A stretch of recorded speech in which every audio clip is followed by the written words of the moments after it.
from last week. So this week, we're on page 34, and we're going to continue a conversation that we started last week, and we're going to talk about demons. I think everybody gets excited when you talk about demons, except that I think the reason people get excited when we talk about demons is because people have absolutely no concept of what a demon is. And particularly in the context that we're going to be talking about, okay? So actually, we're not on page 34 yet. We're still at the bottom of page 32. My apologies. We're still at the bottom of page 32. So let's understand, first of all, before we get into today's chapter, let's at least get some kind of a handle on what these terms are. We're going to talk about demons. That naturally implies that we're going to talk about angels because everybody lumps them together in the same world. So the Gemara tells us that there are three types of beings that are in some ways similar to each other. Angels, humans, and demons. In some ways they're similar to each other. And when it describes the way angels are similar to humans, it's obviously talking more about the spiritual side of who we are. But what's interesting is when it talks about demons, it makes them sound very physical. And then the Gemara tells us various stories about demons that makes it feel almost like they're tangible beings. For example, I'll just throw out a few examples. The Gemara talks about what was called the Yarchei Kala. You ever heard of this expression? Yarchei Kala, which basically means that there were certain times of the year that they would get huge crowds who came to central places in order to learn Torah together. It was like the Sinai and Dharma used to be. Something like that. People come from all over the place and they would study Torah together. So the Gemara says, when we go to the Yarchei Kala, it always feels very overcrowded. One of the reasons it feels overcrowded is because of all the demons who come along to hear the shiur as well. Now that immediately is going to completely shift how we understand a demon. What do you mean, a demon that comes to a shiur? What is that? I thought they were mischief makers. I thought they were, goblins, or whatever it is that people believe demons to be. But we associate them always with something negative, so it's fascinating that the Gemara associates them with the possibility of something positive. In another place, the Gemara tells us that in order to construct the first temple, King Solomon enlisted demons to assist. They helped to build the temple. The Gemara talks about a particular demon that was known by name, called Yosef She'ida, Joe the demon. And Yosef She'ida used to hang around with the rabbis of the Gemara, and whenever they needed, he was their chat GPT. Whenever they needed to understand what was going on in the world, something of the scientific world, technology, whatever, they needed to understand things that they didn't have access to, they would call him and he'd give them the information that they needed. In other words, there's this implication that not all demons are created equal. I suppose in the same way as not all angels are created equally either. And we, when I say we, firstly, we as human beings, secondly, we as human beings who have been exposed to Renaissance art or to graphic novels, we have a picture in our minds of what angels look like and what demons look like. And that's a problem. Because in our minds, angels are these effervescent, white, shiny, glowing beings that have wings and they have halos and they kind of flit in and flit out and they're very, they seem to be very butterfly-ish. And demons are dark and red or black and they have sharp teeth and red eyes and claws and tails and tridents and whatever they have. These are the impressions that we have. And none of these impressions are worth anything because we're trying to apply physical descriptions to non-physical beings. What a waste of... you can't do it. When the Torah describes that angels have wings, it doesn't mean feathered wings, because that's what everybody thinks. It means that they have some kind of spiritual jetpacks that move them. Or it means, because by the way, the Hebrew word for a wing, kanaf, is also a word that we could use for a piece of material, like kanfei bigdeihem, the corners of your garments where you put your tzitzis. So wings could mean covers. It's also possible. When we talk about an angel having regel yeshara, we translate it as a straight leg. And that's how we picture that an angel has like the straight leg or a single leg. One of the reasons we daven with our feet together, at least the Amidah, is to be like the angels, have a single foot, single leg. All of these things are metaphoric. Angels' wings and angels' legs and whatever else is non-literal. It's really important to know that. And there are different kinds of angels. Every single morning in our davening, in the lead up to the Shema, we talk about angels. Right? We talk about the seraphim, the oifanim, the chayos hakodesh. We actually name different kinds of angels. And the fact that we name different kinds of angels, that implies that there are different kinds of angels. Different classes of angels. Different groups of angels. And what distinguishes one group from the other is not geographical location, it's not size, it's that they are different types of energies. So when you read the davening, leading up to the Shema in the morning, one of the expressions that we use is we say, Yoitzer Mishorasim, that God forms servants, these servants are angels, Va'asher Mishorasov, and they are those who serve him. Why the double expression? He forms those servants, and they are those who serve him. So, well, the one explanation is, Yotzim Mishorasi means there are certain angels that Hashem creates on an ongoing basis. They are disposable angels. So he creates them, they fulfill a mission, and then they dissolve. Yotzim Mishorasi, those are the ones that he's consistently creating. Vasher Mishorasav, and those who serve him, those are the long-term angels. Those are the angels that last for centuries. The famous Michael, Gabriel, those kinds of angels, they last for lengthy periods of time. And then there's another kind of angel, because you've probably heard, and people talk about this often, either accurately or inaccurately, that when we say a bracha, we create an angel. The Mishnah in Pirkei Avos, Ethics of the Fathers, tells us that every person, ha'oise mitzvah achas, every time a person does a mitzvah, koine loi praklit echad, you acquire a defendant, a defending lawyer that's going to help you, So we also create angels. And it's no different with Shadim either. Shadim, the demons, they're not literal beings. They're different kinds of demons. There are demons that are created by us, and there are demons that are created by Hashem. What we're about to discover is, and this is where it gets really fun, we're going to discover that there are Jewish demons and not so Jewish demons. Right? What's a Jewish demon? Does a Jewish demon count for a minyan? What exactly is a Jewish demon? Is a Jewish demon required to only eat kosher food? What is a Jewish demon? So that's what we're going to explore over here. Let's understand, what is a demon? I think the English, unfortunately, is so loaded that as soon as we hear the word in English, we are so stuck in years of imagery and preconceptions that it's difficult for us to escape that imagery and those preconceptions. But let's keep it this simple. You know the cartoon with the red guy on the one shoulder and the white guy on the other shoulder? That classic cartoon about the different forces that try and pull us in positive or negative directions. When we talk about the red guy on the left shoulder, actually we always depict him as like a little demon, a little devil, yes?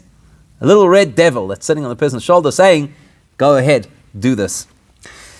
For those of us who remember South African history, we know about famous sports personalities who said, the devil made me do it, right? So that's not so misaligned. That principle that a devil makes us do something, that's not misaligned. That's one of the interpretations of what a demon is. It's a force that tries to tempt us into doing something we should not do. Okay? You want to use a generic word? Yetzer hara. You can use that word, evil inclination. We're being a little bit more specific over here. Saying it's a shade, it's kind of an energy. In the same way as an angel is a positive energy, a shade/demon is a negative or an unhealthy or toxic energy.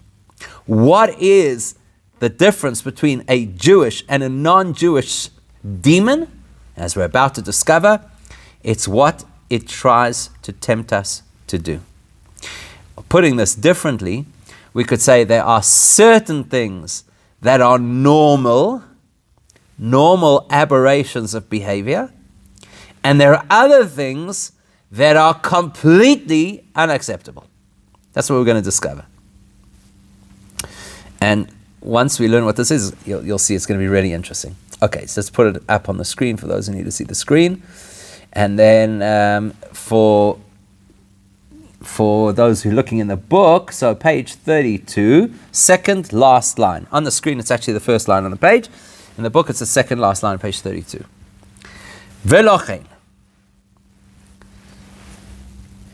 Therefore, okay, what are we talking about? Just for context, this chapter began by saying what happens if a person is engaged in something which is non-kosher.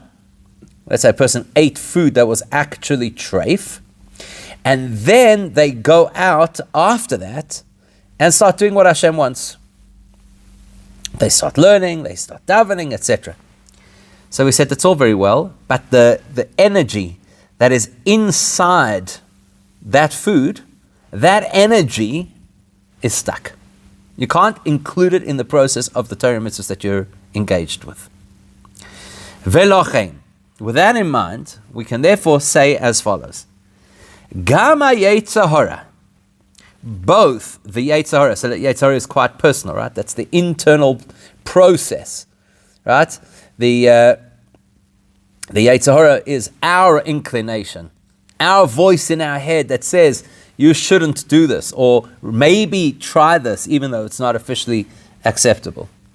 So that Gama Yetzer Hara, both the Yetzer Hara, ve'koyach hamis'ave lidvorim hu asurim, as well as the force of desire, where a person desires something that the Torah forbids, either one of those, hu shade mishadin nuchroin.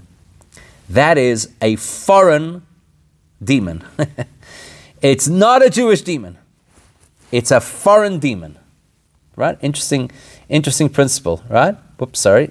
We just lost the thing there for a sec. Let's get it back. Okay, there we are. So it's a non-Jewish demon. Shehu hayetzer hara shel umois ha'olam. Because to feel tempted to do something which is against the Torah, that is a temptation that belongs to a non-Jewish soul. Because a non-Jewish soul is designed to resonate with things that the Torah forbids. In other words, let's use a little example that we can all relate to, hopefully, possibly. The most objectionable food for any Jewish person is chaza. It doesn't matter how irreligious a person claims to be, I'll do anything, but I won't eat chaza. Like that's the benchmark. That's the red line. That's where a person says, not going there. In the non-Jewish world, could you imagine coming to an English restaurant, a British restaurant, and saying, how could you consider serving bacon with eggs in the morning? They'd look at you like you fell off Pluto. Like, what are you talking about? This is what we do. That's what we eat. It doesn't even enter a person's mind that there should be any reason not to desire this. So if a Jewish person, out of the blue or for whatever reason, suddenly feels tempted to eat bacon, that's not a Jewish Yetzer Hara. It's not a Jewish desire. It's like a funny way of looking at it. That is a desire that the rest of the world has. It shouldn't creep into our mentality. It shouldn't creep into our reality. It shouldn't happen. We shouldn't have this desire. Okay, that's an easy example, right? It's an example that everybody could relate to. But by extension, there are 613 mitzvahs in Judaism. And that's just the beginning of the story. Because we all know that once you drill down, you'll find that out of the 613 mitzvahs, there are dozens and dozens of bylaws in each mitzvah. Any other person on the planet is either completely unaware of most of these mitzvahs, or if they are aware of them, feel no affinity or obligation to them. So let's use a really, really weird mitzvah, because I think the more extreme the mitzvah is, the easier it will be to see the issue. So a Jewish person is not allowed to wear shatnez. That means garments that have wool and linen in the same garment. Most of the Jewish world doesn't even know this, realistically. But the non-Jewish world, if we had to tell them that there's such a concept, that we as Jewish, I'll never tell you an interesting fact about being Jewish. You're not allowed to have wool and linen in the same garment. They would think this is the craziest thing they've ever heard. Which other religion in the world is offended by the material that your clothes are made out of? Unless you want to say, shouldn't wear a pigskin jacket. Okay, fine. I think maybe in certain religions that might be objectionable. But plants? Objectionable plants? Listen, we live in the world of hemp clothing. Well, you're going to tell me that the kind of plant you can't wear in your clothes? It's completely bizarre. So the fact that these things would be a desire, I don't think there's anybody walking around chalishing, some frum person chalishing, I just wish I could wear shatnez. I don't think that's really what's bothering people. Most people are bothered by other things. I wish I didn't have to conform to this law. I wish I could just speak some Lashon Hora. I wish I didn't have to keep kosher. I didn't have to keep Shabbos. I don't think those are the things that buzz around in a person's head. So it's unlikely that anybody has this terrible desire. I've got to sample once in my life what shatnez feels like. I don't think anybody's grappling with that. But the reality is to have the desire for an item of clothing that has shatnez in it is so outside of the Jewish mentality that if there were to be such a desire, we'd say it's not a Jewish thing. Not a Jewish thing. Here the Alter Rebbe is telling us, any desire that any of us ever has to do something against Torah mitzvahs, we have to take a long, hard look in the mirror and say, that is part of me that isn't Jewish. It doesn't mean I'm not Jewish. But to feel that way, to want that thing, is not a Jewish desire. It shouldn't happen. In other words, if let's say somebody was a tzaddik, let's use that as an example. We haven't yet examined what a tzaddik is. We're going to learn more about a tzaddik later on in Tanya. If a person was a tzaddik, the temptation of doing something against the Torah could never happen. They're not capable of having a non-Jewish drive inside of them. Now again, this is not an indictment on the rest of the world to say that the rest of the world are demonic. That's not what we're saying. We're saying for a Jewish person, this is a foreign drive. It's a foreign trait. It's a foreign desire. It doesn't belong to us. So again, go back to the example of the chazar. Any self-respecting Jewish person will say, chazar is a goyish thing. It's not for us. It's like a nation, it belongs to the other nations of the world. It's not for us. When you're a little bit more sensitive, you recognize that every mitzvah or every prohibition that the Torah makes means it's not for us. It doesn't belong to us. It's not for us. Not something we should be getting involved in, not even something we should be attracted to. That said, and just to put it in context of what we started at the beginning of this chapter, why is it not for us? Because that's just going to get us stuck in a bad place that's not good for our soul. A place of absolute klippa, a place of impurity. It's not good for us. We don't belong there. We're going to get stuck. But the funny thing is, you would think that it's either an attraction to the shade, to the demonic things, or it's an attraction to the angelic things. That's what you think. In other words, either it's a Yetzer Tov or it's a Yetzer Hora. What we're going to learn now in the next line is that even a Yetzer Hora can be a Jewish Yetzer Hora. Okay? So let's read the line, and then I'll share with you a very interesting insight from a book called the Hayom Yom, which has thoughts for every single day of the year. The other day, either yesterday or the day before, the entry was on this topic. So let's read. When a person has a strong drive and desire for something which is permissible according to the Torah. Lemalois tavosoi. And the reason the person has that drive and motivation is why? To fulfill their personal desire. Hu shade mishadin Yehudoin. That is still a demon. It's just a Jewish demon. Can you repeat? Okay, so when a person has a desire towards something which is permitted by Torah, but their motivation is to fulfill their personal desires, that is a demon too. It's just a Jewish demon. And why is it a Jewish demon? Because there's the possibility of rehabilitation. Because we said when a person engages in something which is permissible, but for the wrong reasons, it's relatively easy to reverse the negative effects. So let's understand what's going on over here.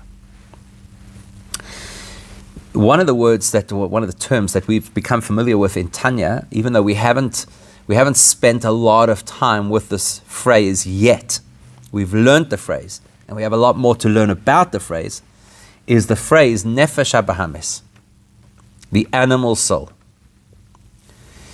And sometimes it is appropriate to use the word or the phrase Yetzer Hara interchangeably with nefesh habahamis. Sometimes that's acceptable. Nefesh habahamis is the animal soul. Yetzer Hara is the negative inclination that impacts that animal soul to get us to do things which we shouldn't. So the Hayom Yom, either yesterday or the day before, says as follows. The Rebbe Rashab, who was the 5th Lubavitcher Rebbe, once heard from his father, who was the Rebbe before him, that even though we call the animal soul nefesh habahamis, and the word behema is a particular genus of animal. Behema refers to the kinds of animals that you domesticate. They're typically kosher, and you domesticate them. So the bovine family, is the classic behema. So he said, even though the nefesh habahamis is called a behema, it is possible that it will sometimes present also as a chaya. A chaya is a wild animal, an animal that you cannot easily domesticate, if at all. In fact, there's a whole debate in halacha about certain animals, if they could ever be domesticated. So he says, the Rebbe Maharash, the 4th Rebbe, says to his son, it is possible that a person could have a nefesh habahamis, which is like a sly fox. What does that mean? It means that it's a nefesh habahamis that is so underhand, it makes you believe that what it's proposing is actually good for you. In other words, think about a behema. Even in modern language, sometimes if you call somebody, and I'm not suggesting that you should, but if somebody were to call somebody else a behema, they would effectively be saying this is a person who's not particularly refined. They're a behema. How do we explain that often humans behave far worse than animals? That's a good question. We often refer to the animal soul. Okay, good question. So I'm just going to repeat it for those who didn't hear it. So the question is, how do we reconcile the fact that we call this wilder side of ourselves the animal soul, when in fact humans often behave worse than animals do? So it's a very good question. So let's quickly analyze what's the difference between human and animal behavior. Let's say that an animal kills. Why would an animal kill? Most of the time to eat. To eat. That's generally what happens. Or to defend itself. And occasionally you have these strange anomalies of animals that just go out and are malicious. But it's highly, highly rare for such a thing to happen. So is it therefore bad for an animal to kill? No. In other words, if an animal is a predator, and in order to live, it has to kill another animal, it's not murder. It's not bad. There's nothing bad about it. That is the instinctive nature of survival for that animal. That's how Hashem wired that animal. And in fact, at that moment, that animal is fulfilling what Hashem designed it for. That animal is technically a tzaddik at that point. It might be objectionable to us because we don't like the sight of blood. We don't like the principle of killing. But that's our issue. In the wild, This is how Hashem designed things. Therefore, if an animal behaves like an animal, two things. Number one, it won't be a fundamentally bad thing. Number two, because it's the way they're meant to behave, it will never get out of hand. So you're not going to have a leopard kill an animal and then say, wow, that gave me a rush, let's go kill another one. The leopard's not going to kill again until it's hungry. So we'll never get out of hand. Humans are different to animals because humans have the ability to use a developed intellect. And when you use a developed intellect, number one, you can learn behaviors that are different to what comes instinctively. Number two, you can grow to become more mature than you were when you started out. Therefore, there is an expectation that a human being will be constantly learning, growing, and maturing, bettering themselves. Therefore, if a human being doesn't do that, and they allow their animal nature, which is very much part of who they are, nefesh habahamis, it's part of who you are, they allow that to take over, it is far worse than an animal that was designed without the capacity to do any better. So it's because we are human that the nefesh habahamis part of us could be so bad. We're not indicting the animals by calling this the animal soul. We're indicting the humans by saying, but you were gifted to be a human. Why are you behaving like an animal? We're held to a higher account. We're held to a higher standard, exactly. And not only are we held to a higher standard, but because we have developed, we are more developed beings, the destruction we are capable of is far greater than the destruction that the animal kingdom is capable of. And that takes into consideration destructive creatures, be it termites or many people tell you elephants and the destruction that they cause to the environment. None of that comes close to the destruction, the capacity for destruction that humans are capable of. So maybe to put it a little differently, it's exactly like when the parent or the teacher says to the kid, I expected more of you. There's certain people you don't expect so much. But somebody who has insight, somebody who has wisdom, we expect more. So that's really the issue of it. So that's why it's so bad, when a human being allows the nefesh habahamis to overtake them, that is devastating. It's devastating. And now we're going to add one more layer to that. Every single living being has a soul. The soul of an animal is a basic soul that infuses the animal with the ability to live, to survive, to develop its own social structures, etc. The soul of a human allows it the opportunity for spiritual growth, connection, transcendence. So now it's not just simply a matter of you used your brain or you didn't use your brain. You allowed your instinct or your impulse to overtake your brain. It's you dragged your soul down into that too. The bigger they are, the harder they fall. That's the reality.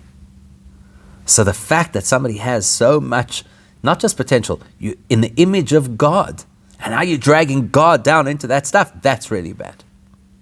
So that's why we speak about nefesh habahamis, not to indict the animals, but just to indicate how bad it is when a human being slips into the world of animals. Okay, so let's come back.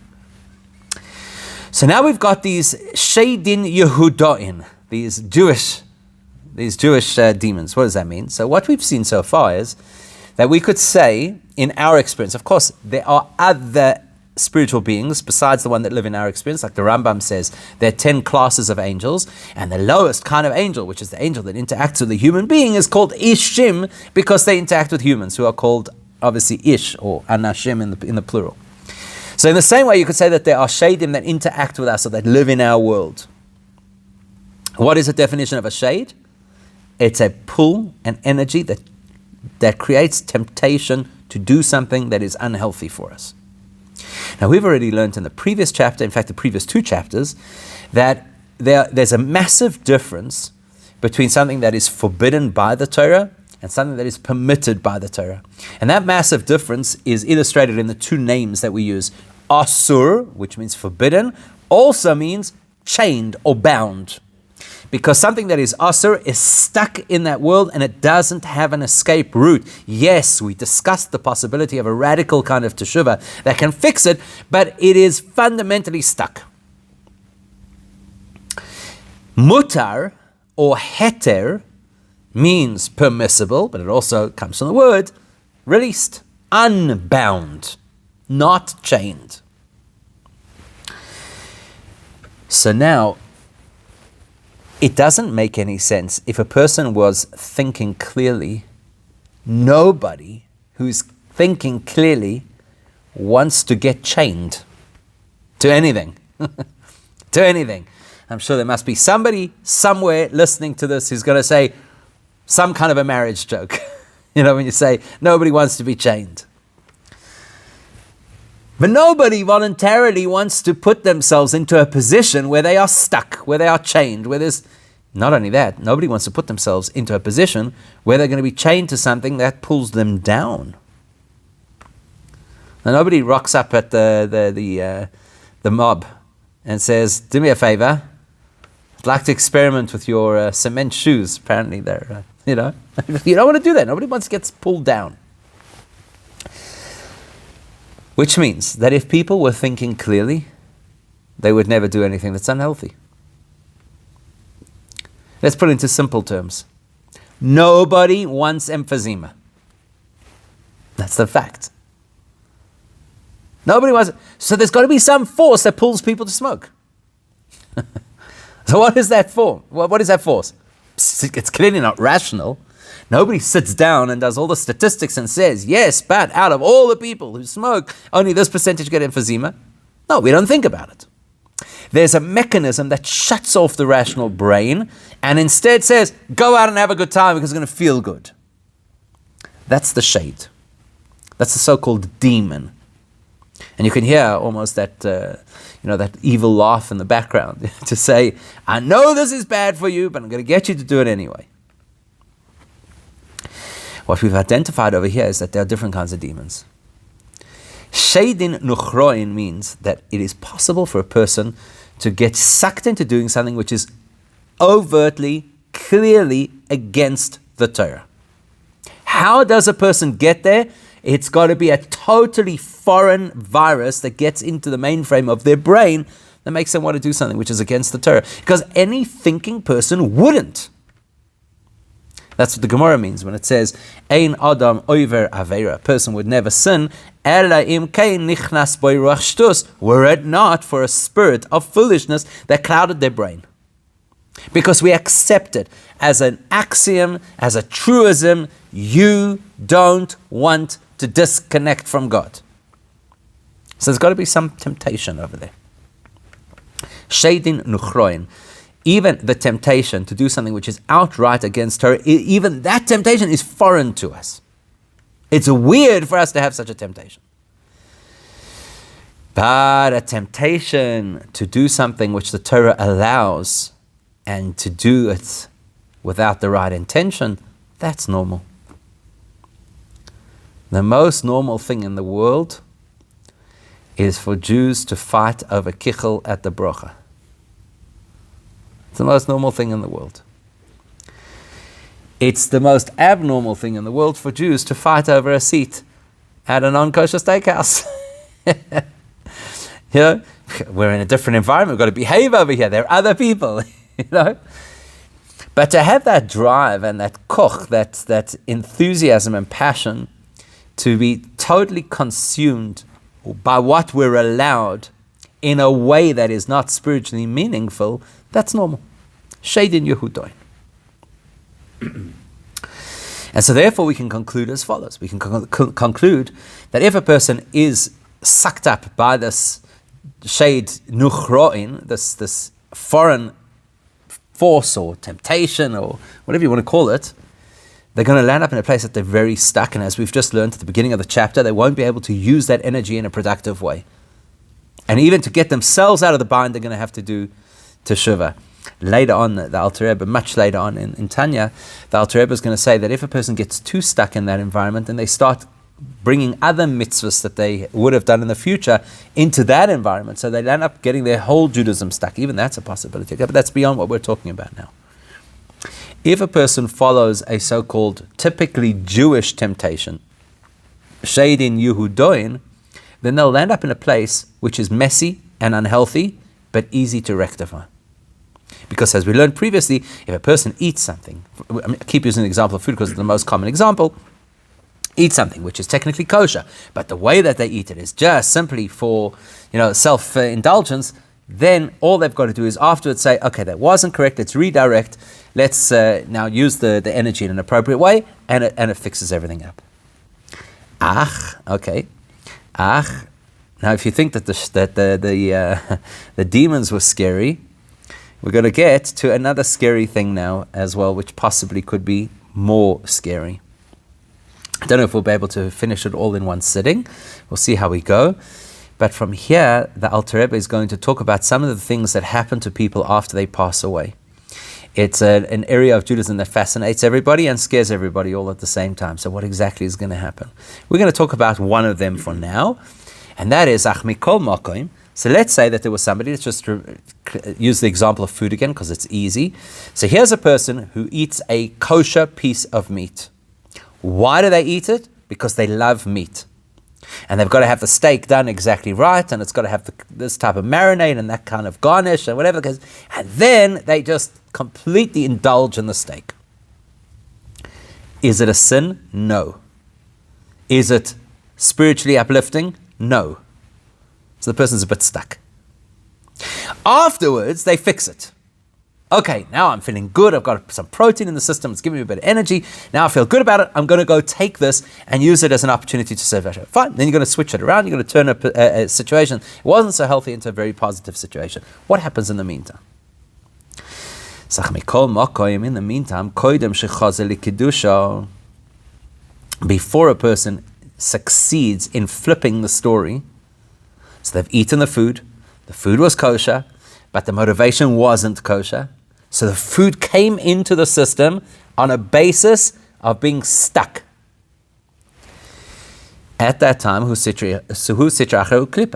at that time, this absolutely 100% kosher, glatt kosher, endorsed by every kosher establishment in the world, that food is now considered impure. But here comes the so-called scary part. Even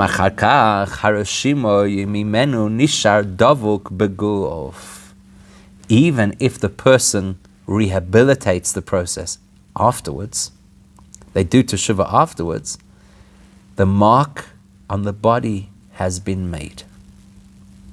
Why is that?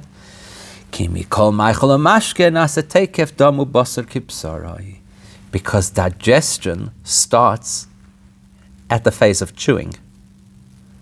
That means that the impact of this food on my system starts the minute the food is in my mouth. An hour later, when the food is still digesting, if I change the way I'm doing things and I say, you know what, I know that was a really delicious steak and I really enjoyed it, but now I'm going to modify my experience by using the energy of that steak to go and learn and daven and do all these wonderful things. From there on, it's been converted into something positive. But from when I ate the food until I had the correction, the course correction, digestion was happening. The food was becoming part of me.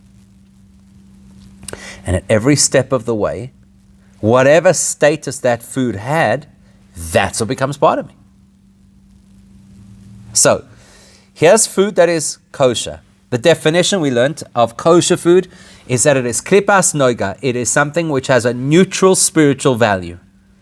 Who will assign a spiritual value to it? I will when I eat the food. If I don't assign a positive, holy value to it, it will naturally slip down into a negative, unholy value. That's going to be the reality of this food. For the first 5 minutes, 10 minutes, hour, whatever it is, when the eating was just purely indulgent, that food that was going into my system was stuck in the world of impurity. Later on, it will change. How am I going to fix that part of what became the fat cells of my body that wasn't aligned, that wasn't directed where it should be? How am I going to fix that? Can't. Therefore, tzorich haguf lechibut hakever. This is the reason why Hashem has designed a system that the body decomposes. Now, this is a fascinating topic because most people think it's just a biological reality. The body is organic material. You put it into the earth, which is an organic environment, and the natural process is that it's going to decompose. And it's not a negative thing because the Torah tells us that the objective is to return to the dust. And one of the explanations behind that is that by returning to the dust, we become part of the generation of new life, so even the body doesn't really die. At the same time, it's always seen with some kind of a negative angle. It's seen as one of the afflictions, so to speak, of a person after death, is that the body has to decompose. In fact, the Gemara goes so far as to say that the soul feels the physical, well, I can't say physical, the equivalent of physical discomfort from the body's decomposition, which is a fascinating concept. You can imagine that that's possible, that a body that's been left behind, which apparently has nothing to do with the soul, is going through a process of decomposition. The soul feels it. Okay, it's an interesting topic.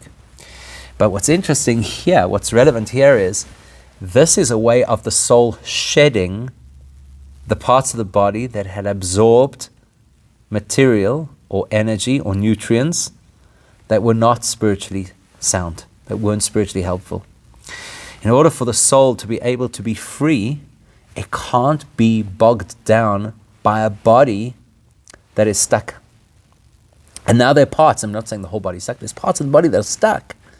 Because parts of what came into the body to fashion this body, to nourish this body, was stuck. So the soul needs that to shed in order for the soul to be able to move on. And that's a fascinating concept. It introduces a whole discussion, which we'll have now for a big chunk of this chapter, about various things that happen to souls after a person passes away in order to correct things that had happened to a person during the course of their lifetime. Some of these things we are familiar with, some of these things you've probably never heard of before, and it's a really intriguing piece of Tanya, because it's almost atypical of Tanya to start worrying about what's going to happen to us in the next world, where Tanya is very much about our connection to Hashem. So this is like a little window into a massive topic that many, many people are fascinated by. So far we've touched briefly on the concept of the decomposing of the body. There's a little bit more that we'll talk about on that subject, and then we'll talk about other processes that the soul has to go through in order to clean it, so to speak, from what goes on in this world. That, please God, will continue next week.